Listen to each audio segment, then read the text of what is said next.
शंकराय द्वादश गण परिवेशिताय सकल ध्यान पवित्राय सर्वज्ञ स्वयंभुवे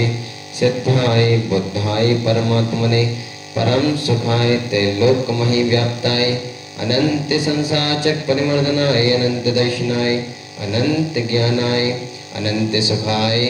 अनंत वीर्याय त्रैलोक वशंकराय सत्य ज्ञानाय सत्य ब्राह्मणे धरण मंडल मंडिताय ऋषियालिका श्रावक श्राविका प्रमुख चतुसंग सर्ग विनाशनाय घातिकरम विनाशनाय घातिकरम विनाशनाय वायम छिन्न छिन्ने भिन्न भिन्न मृत्युम अतिगामं ह्रीं ह्रूं ह्रौं ह्रास्यावसानहमं सर्ववेदि सच्चतुर्वेदस संगस्तथैव सर्वशस्तथैव शांतिरकर्ता श्रेष्ठ श्रीमान गौरव कुमार जी रजनी जी मेरु जैन समस्य परिवारस्य है हिमांशु जी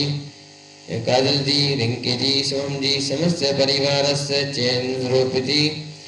वाफला बेंगलुरु निवासी समस्त परिवारस्य के स्वास्थ्य लाभ हेतु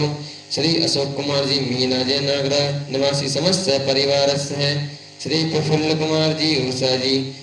इंदौर निवासी समस्त परिवारस्य संस्थानम वहदानं ज्ञानदानं गुरुकुल समस्त सपरिवारस्य है एवं सविता दीदी की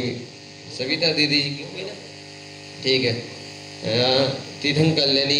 तीर्थ क्षेत्र समस्त परिवारस्य है सर्व शांतिं कुरु गुरु तुष्टिं कुरु गुरु पुष्टिं कुरु गुरु सहर्ष स्वाहा शांति से रोधे जिने सर